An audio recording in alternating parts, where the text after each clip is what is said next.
Hi there, I'm Lyndon Thorpe. I'm an embodiment mentor and I'm streaming today to LinkedIn and YouTube. So, welcome to Your Body is Your Business Plan, the Masterclass.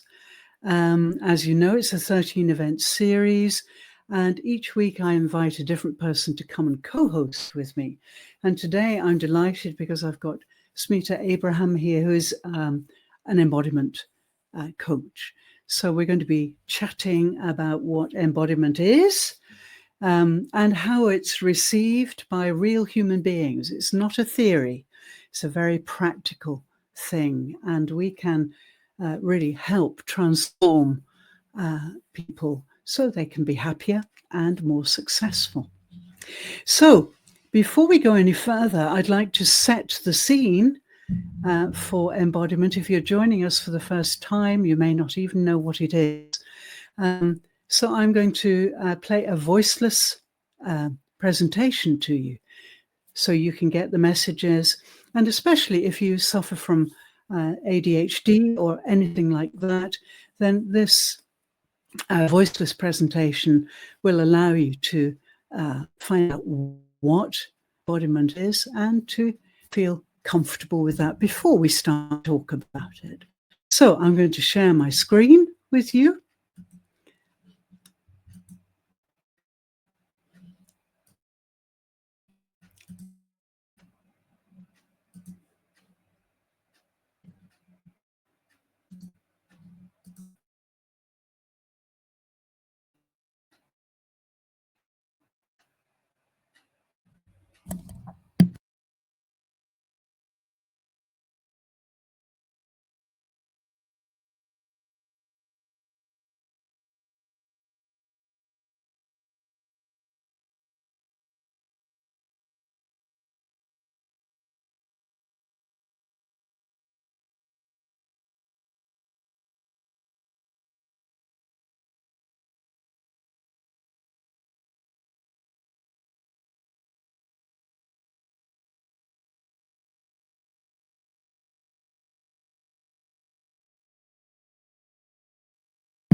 So, thank you so much. I hope those who don't behave or work normally with videos could get something from those videos, the hearing impaired and so on. Messages are very important, and we have to embrace everybody. Okay, without further ado, I'm going to now invite my guest onto the stage. Just a little introduction. She is an alignment and integration coach, Smita Abraham, and she's guiding her clients to achieve a deeper sense of inner harmony and alignment. And she integrates their thoughts, or helps to integrate their thoughts, their emotions, and their actions by using a holistic approach and addresses body, spirit. We are very much doing the same kind of thing, but from different perspective. And through her coaching, she supports others in identifying, releasing, limiting patterns and beliefs, developing strategies for managing stress and emotions, integrating their intuition and inner wisdom into daily decision-making, and aligning their actions and choices, core values and purpose. So, without more ado, welcome to Smita. Hi, Smita. How are you? Hi, I'm good. Thank you. Thank you for having me on. Oh, it's a pleasure. So glad you could make it, because you nearly didn't, I think, because you've had sick babies and so on this week, I believe. They're fine now. Oh, thank you. so it's so nice to see you. Thank you. So, yes, I think the idea tonight for us is to talk. because I'm learning through my live work on LinkedIn that people learn more and get more stimulated by conversations than presentations. With people, talking a lot, people switch off, they switch out, their attention spans are not what they used to be. And so I'm learning now that it's better to have a conversation and people really get interested and kind of involved in that conversation. So, yes, let's go ahead and chat about embodiment. Smita, why did you get involved in embodiment in the first place? What's your background? Where you fit into it? It's from my own experience, actually. I was disembodied, you could say, or disconnected from my mind and body for a very long time. Living Ah, in that limited mind sort of mm, gives rise to all this fear. So every day I used to wake up with anxiety and panic attacks. And like the wow, smallest triggers that can, set off the panic attack mode. To come back to wow, my body is also to understand that I'm safe in my body and to hack your brain into believing whatever you want your brain to believe. Not to believe what the mind puts into you. Your limited mind puts in a lot of illusions like fears and anxieties mm, and yes, laziness, procrastination. So, sit with your body, come back to your body, and it helps immensely for me to come back to my energy, my inner self, to align myself with, what is the true soul nature of mine. And that journey has been long, but I would say it was really fulfilling. Even today, I was talking to another friend who said, "You have to give yourself a pat in the back. See how much you have traveled. See yes, how much you have come." absolutely, Yes. yes, absolutely. So yeah. I really applaud you because yeah, my journey is very different. I have never been disembodied ever in my life. I'm so fortunate, I think. And that's really because I've followed a very strong spiritual pathway most of my life. From the age of about 12, I became a Buddhist. And the Buddhist teachings are tremendously liberating and protective. So, yeah, I really admire what you've done because I've never done it. And so a lot of my work I've learnt by empathizing with my clients and my students, and I put myself in their position. So I'm a very empathetic person. And that's how I've learnt really to deal with depression and all of the things that clearly you have overcome, which is fantastic. You've got so much to share with people, I think. Yeah. So, and do you feel that this journey fuels your work with all your clients, or are Definitely, you definitely good? And so definitely, you're definitely. definitely you're combining your personal experience with other practices and so on. Tell us a little bit Exactly. about how you've See, again, practiced. like you said, because of my own personal experience, and I'm able to empathize with everybody. I understand deeply. Like, for example, when you take depression, you just mentioned depression. I'm just taking that now. Recently, also, I had a discussion with some people who are sympathizing with the depression fact. People have depression, and you should not see it as something just because people. There was something about it in the news where people were making fun or mocking people who were depressed, saying it is because they're inactive or they're not, going Mm, out and socializing. So my friends were sympathizing with that, but even so, they have very limited knowledge about what depression actually is. So they thought depression is people who can't cope with certain events and certain situations, and they don't have the emotional strength to cope with certain events. But I have been through that, and I am one of the strongest persons. I know that. And I told them, no, people who are in depression could be some of the strongest people you know. It could be the mm, person in a lively circle, the most liveliest person in that circle could be in depression. they are probably taking ways to distract themselves from that. So Yes. depression Yeah. can look in many different ways. It doesn't mean a person who is in depression will be moping around, feeling sad. It could be the most active person also. Could be Mm. the Yeah. social butterfly as well. But having Yes. gone through that, I do understand when they say so and so things are happening to me. I immediately pick up, okay, you're going through, this is what you're going through, or that is what you're Mm. going through. And plus, it's also given me not just empathy, I don't judge people. And I'm amazed how non judgmental I have become. And I have heard stories, but I'm totally non judgmental because people do certain things or choose certain paths because they are put into a corner most of the times. And that Yes. is their way out. Yeah. Yes. Yeah. Wow. Yes, I think you're quite right, and I think people who do withdraw from life, if we want to see depression as that, something like that, withdrawing from life for whatever reason, I think in many ways they're very wise to pull back, and not just spend their lives being people pleasers, not spend their lives wearing masks. They're pulling back and they are r- reflecting deeply, and maybe what they find is not very pleasing, or maybe what they find is wonderful. So they're so glad to be withdrawn from the general current of society.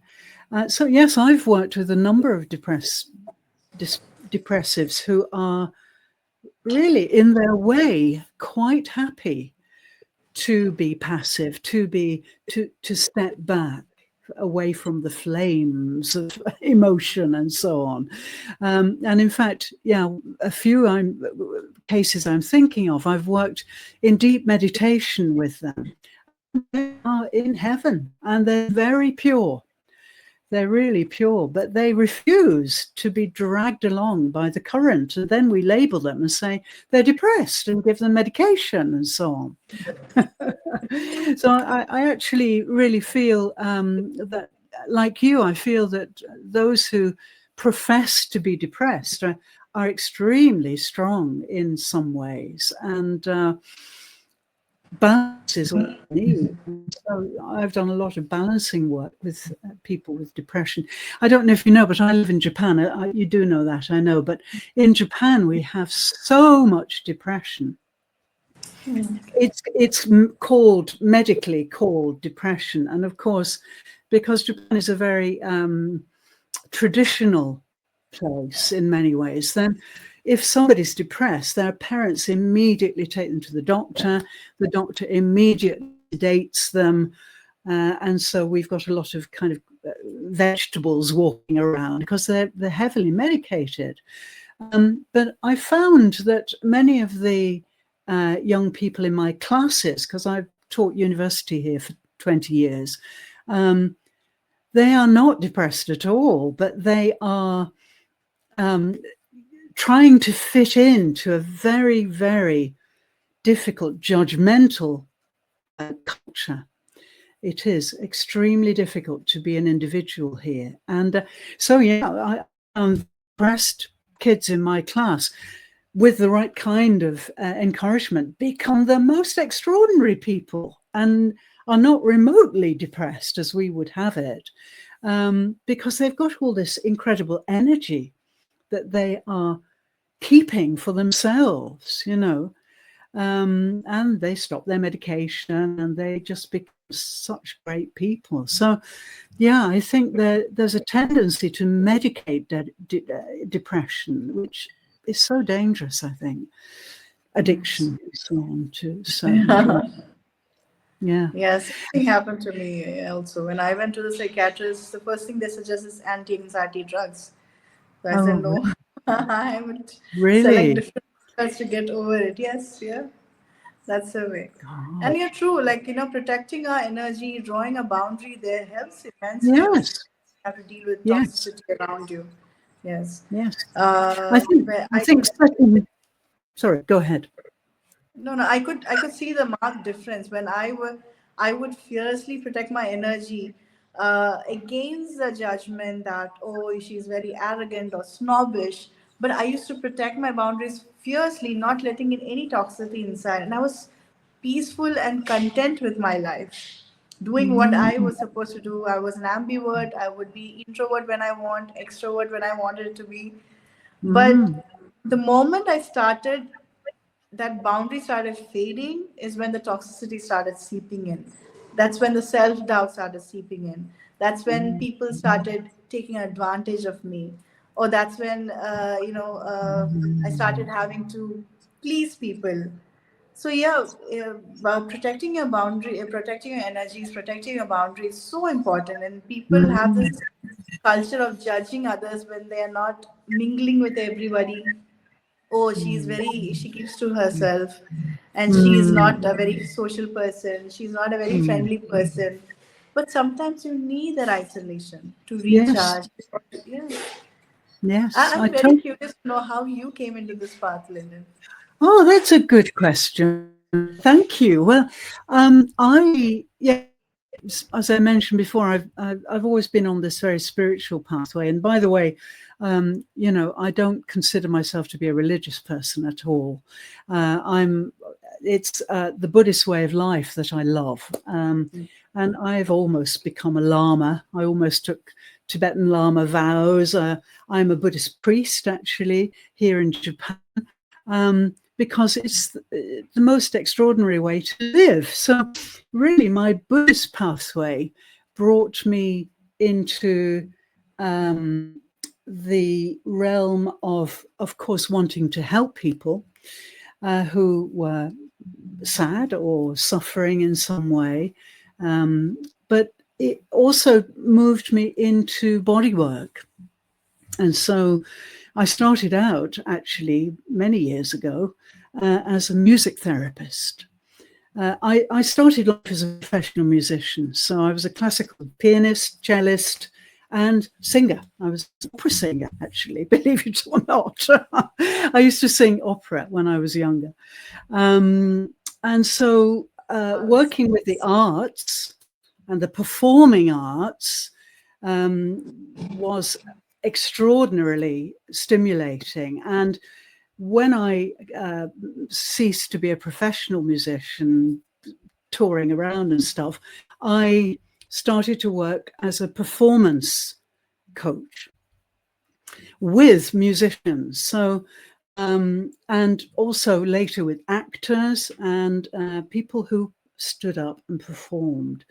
And so, really, I'm a performance mentor as well as many other things. And from those performance studies, I really learned so much about what happens to the body when we perform.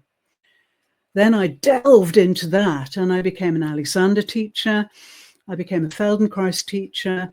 And I started to branch out and work with handicapped people, especially autistic syndrome, which I loved. I learned so much from working with high-grade autistics. Very extraordinary work. But I was going to tell you a story because I think the moment at which I decided that I wanted to work with the body and the spirit and the mind was whilst I was a young music therapist. Okay, I was 22. All this musical training and so on, but I decided I would like to use music as a therapy. And so I was assigned the high level mental hospital in the north of England. And I don't know if you've been to England, but England still has many Victorian hospitals. And they're True. black and huge and, very Victorian era. You know about Queen Victoria and all of that. And so I was terrified of going into this ward, which was for the criminally insane. So got my coat on and went home 2 or 3 times, but was pulled back by the supervisor. I was so terrified about what I was going to find, because my first client was a murderer. He had serially killed people, viciously killed them. And the supervisor who prepared me told me in great detail about these murders. And imagine a 22-year-old, very green and pure because of music, you know. And I just wanted to run, you know, I really did. But anyway, she persuaded me to go in. And the rule was that I shouldn't go more than 30 meters. I should keep 30 meters away from this guy. Okay. And very often that's the case with music therapy. So you go around the edge. So you're not making direct contact with the client, making music, singing, guitars, you know, whatever you're doing, using the acoustic of a big space as well, which fascinates me. That's my voice work. I do a lot of voice work. So there I was. Imagine it, in this huge Victorian room with high windows, with this murderer handcuffed to a table, hands and feet, with 2 big guards behind him. Okay. And my brief was to stay 30 meters away from him. There was a line around which I must not cross, because it's too dangerous. So anyway, the weeks went by and the sessions were going quite well. And I was making more and more eye contact with this guy, who to begin with was very, very closed, you know, but eventually he started to make eye contact with me, and I started to get very bold. And so I crossed the line and I got a little bit closer to him, and a little bit further. And I got to about 15 meters of him, and I could really look inside his eyes and look inside him. And I saw this most beautiful spirit, really shining, beautiful spirit. And I said to him, I don't care what you've done.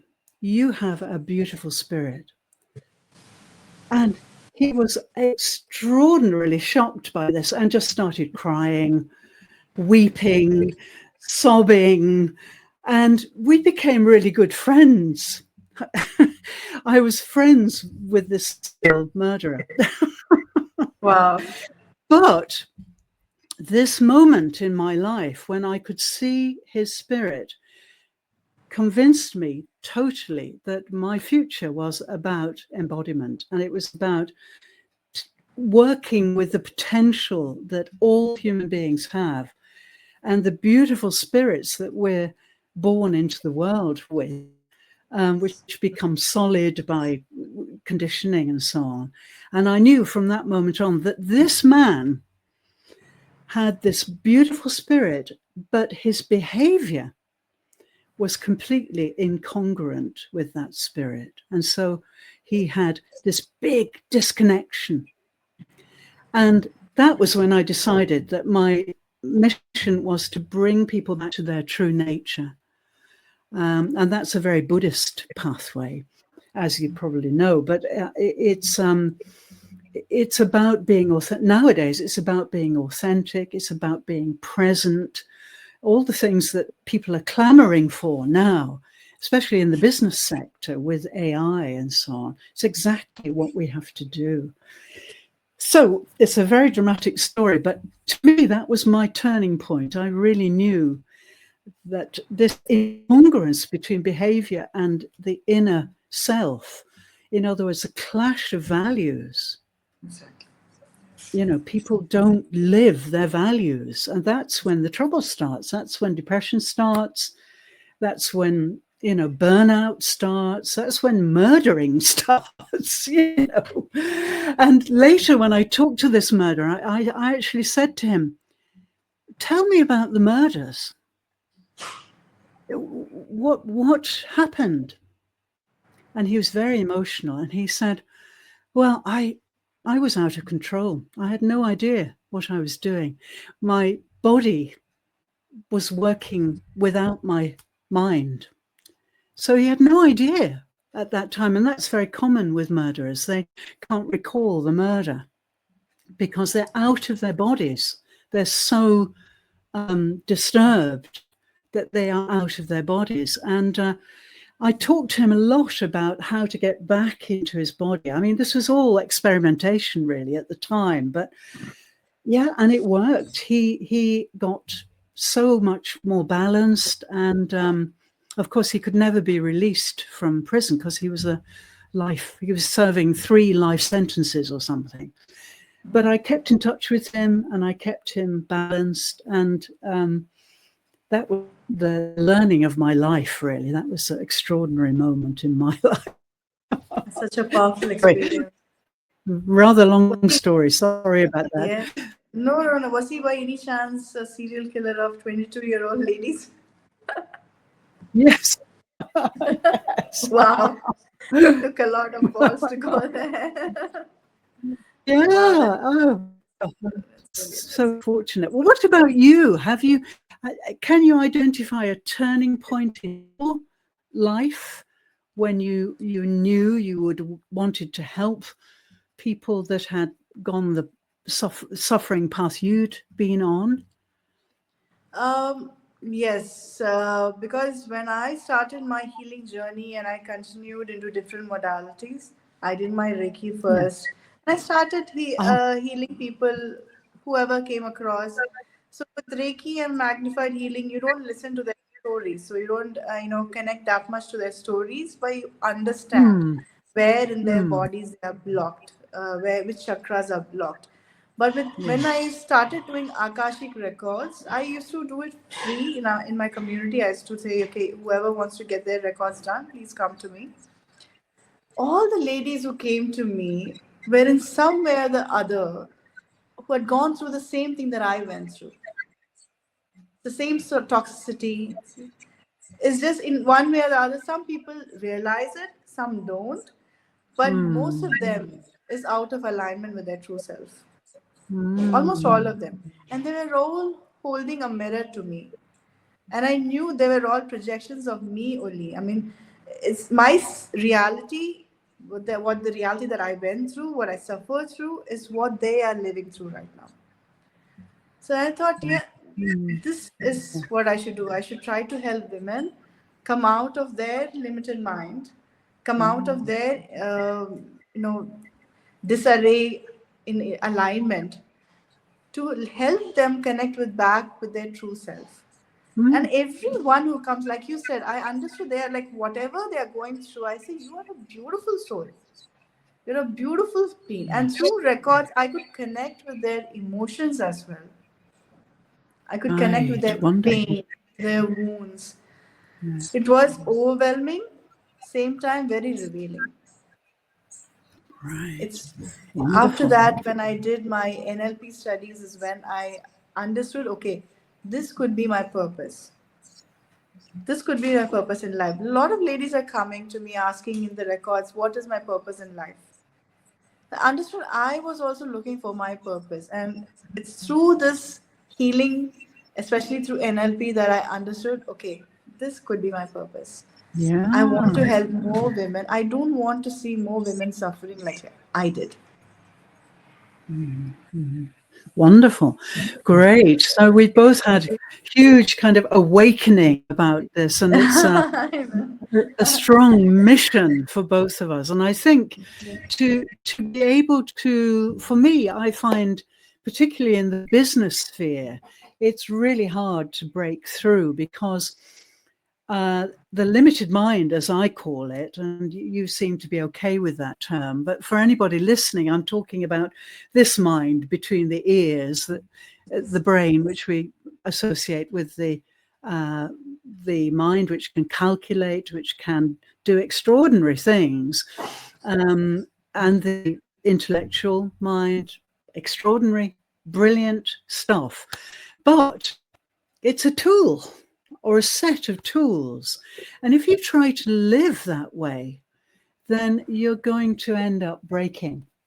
I can name dozens of historical figures who have tried it. Van Gogh is one of the painter Van Gogh is one of the historical people I've studied. He was incredibly depressed and also had real sort of mental hallucinations. People call it mental illness. I don't believe in mental illness. I think most of mental illness is spiritual, some spiritual block or other. Van Gogh had this huge spiritual block, and eventually he, as you know, he cut off his ear. He did all sorts of things, you know. And so he was really trapped in his limited mind in so many ways. And his body withered away, really, because it was completely neglected.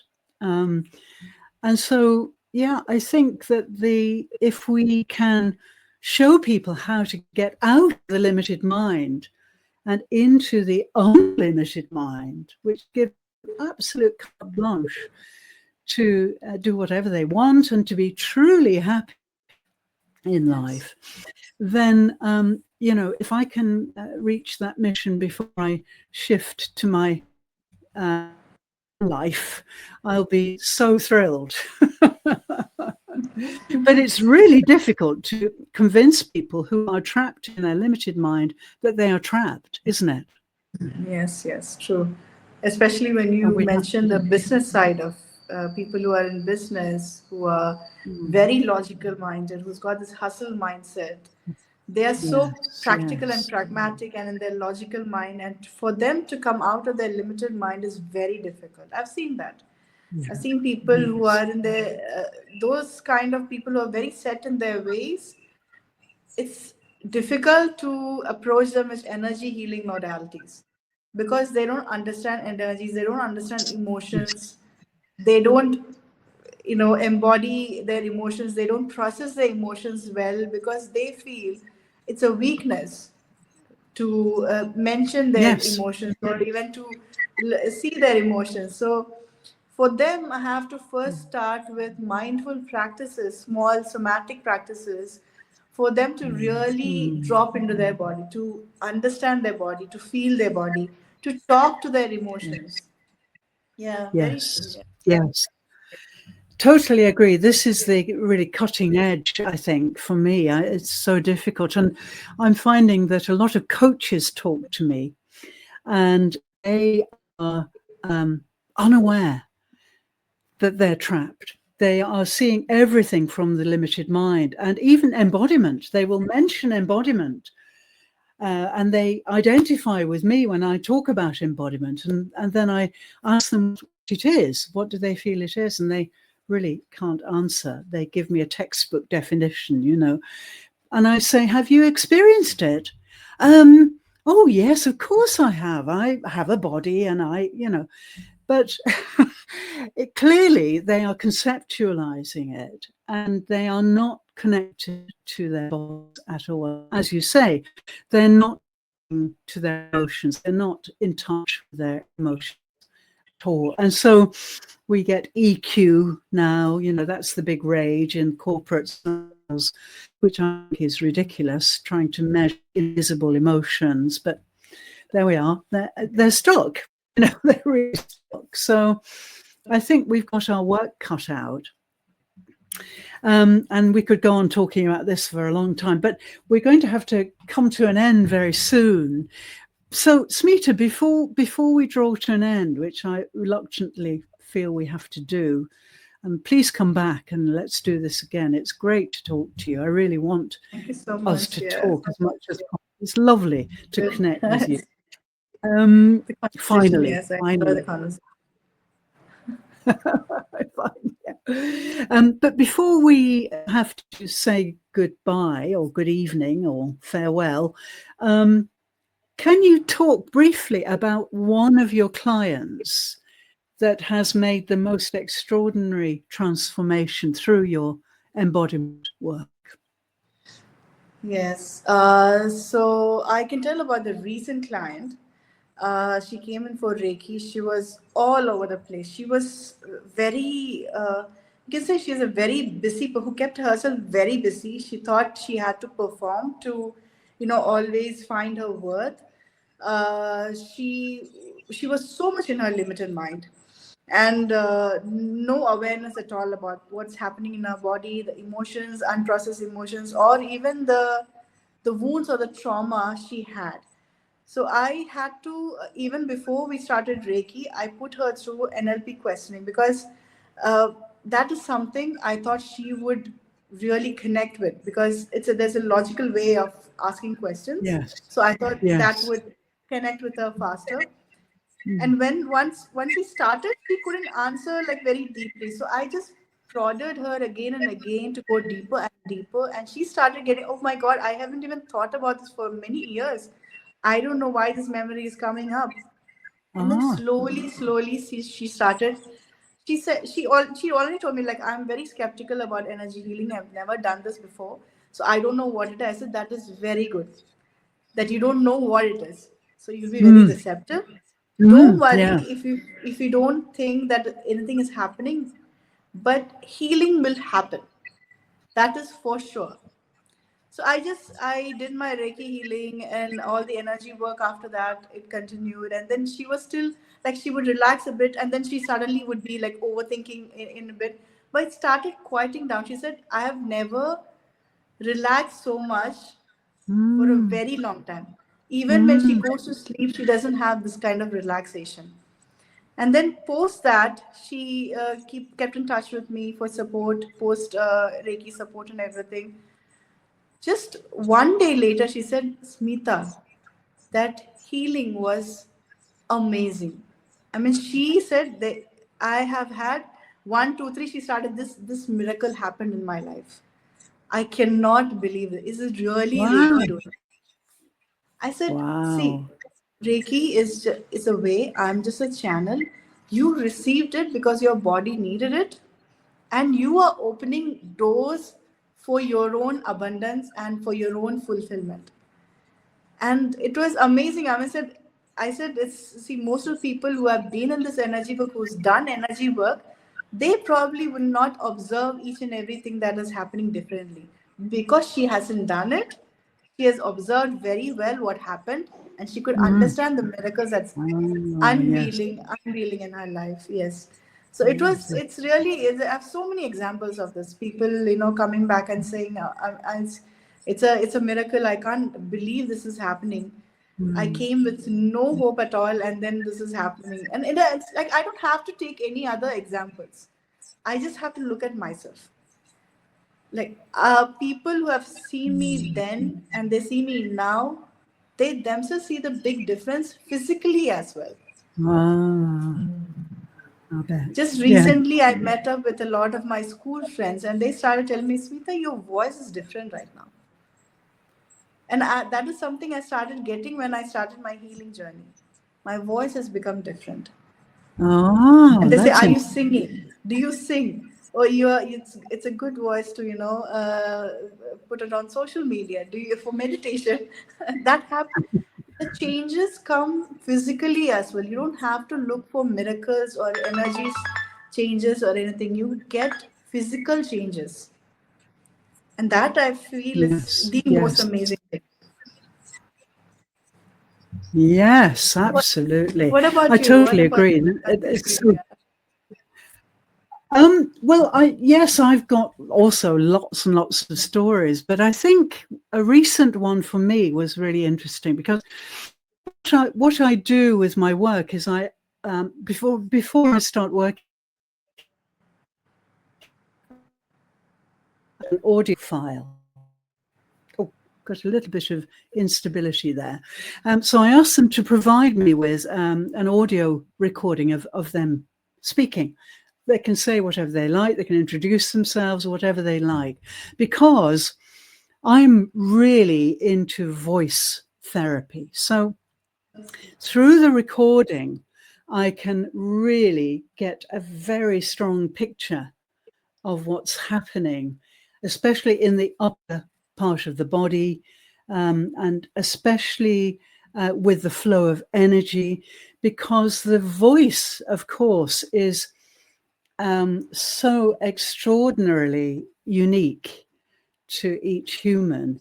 And for me to know someone's voice, I make a kind of picture really of their range, their vocal range, their tone, their register. And I get this very strong image that's a kind of, it's very hard to describe, but it's like a physical image of their body.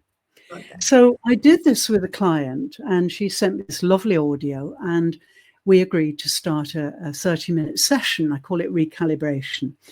And so I had this ready, this picture, and I don't talk either. I don't want to know the story. I don't want them to repeat the script, because the script is probably causing the problem, as we know through NLP. So she wanted to, and I said, no, you don't need to tell me. I know. I know what's going on. So she was very quiet and kind of slightly nervous. And so I said, okay, you've got huge pain back. And she said, that.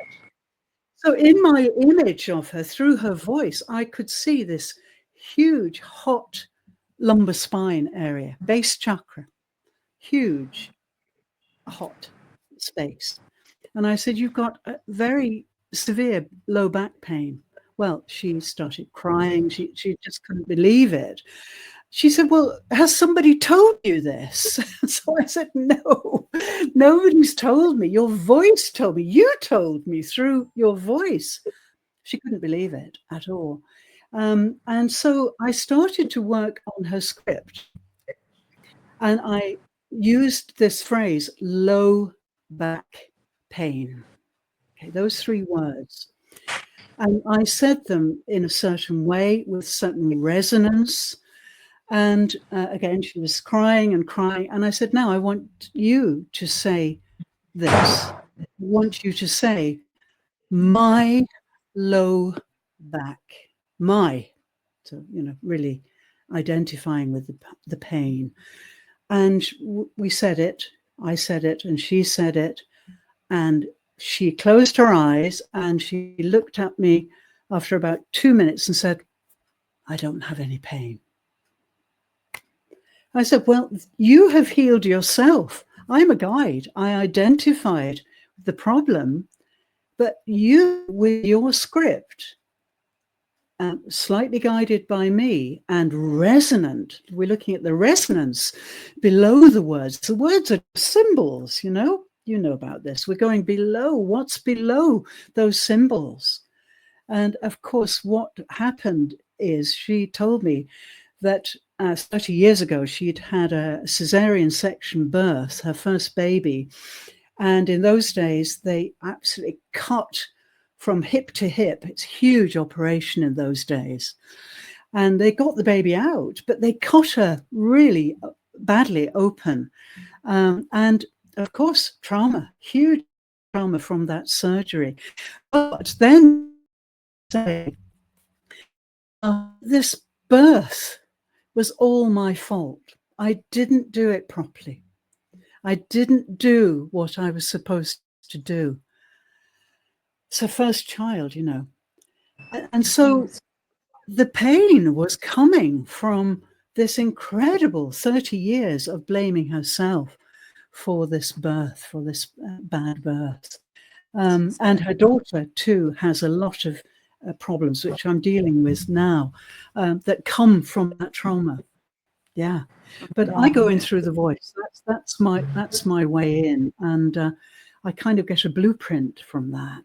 That's amazing. Okay. Yeah, we work very differently, but of course I've done some Reiki work too, so I'm very familiar with Reiki, and I've done some acupuncture training. I've dabbled with all sorts of alternative health, but for me it's the voice that which gives me all the information. information I need, you know. So wonderful. Well, great stories. Look, we have to do this again. Yes, definitely.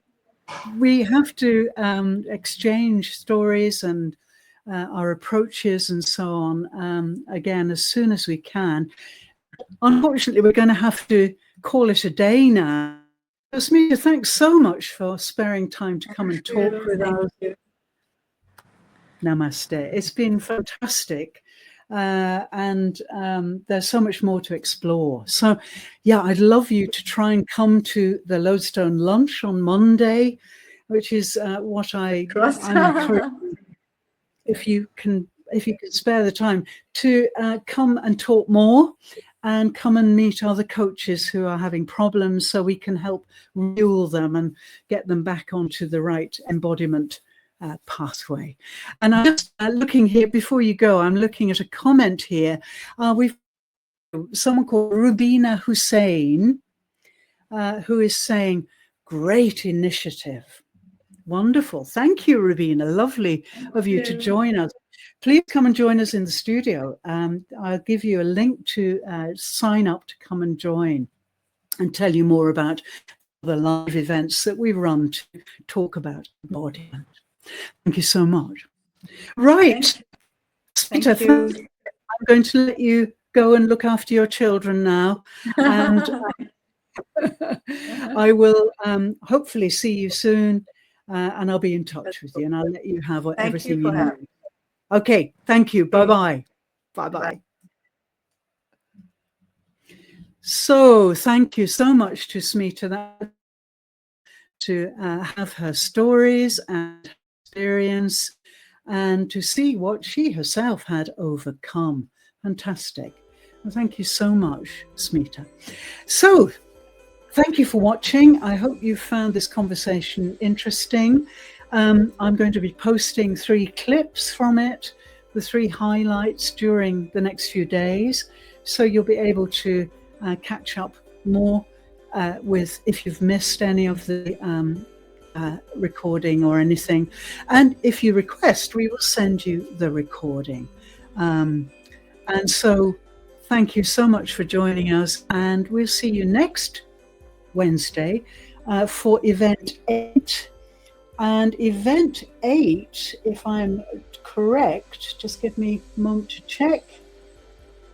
Yes, event 8 is Dr. Marlene Greenleaf will be with us. She's an amazing educator, and she's based in New York, and she's going to be coming and telling some of her stories about the work she does with her students.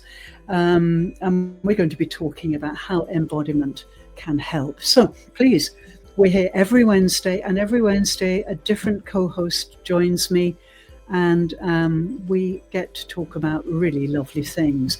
And Rubina is saying thank you. It's interesting, as I was involved with prisoners. Oh, really? Great. We should talk. I'll send you a message and let's talk. Wonderful. Love to hear more about that. And yeah, please come and tell us about it. Come and join me in the studio. Thank you, Rubina. And thank you, everybody, for joining us. Thank you, LinkedIn members, YouTubers. We'll see you next week. Bye-bye for now. Bye.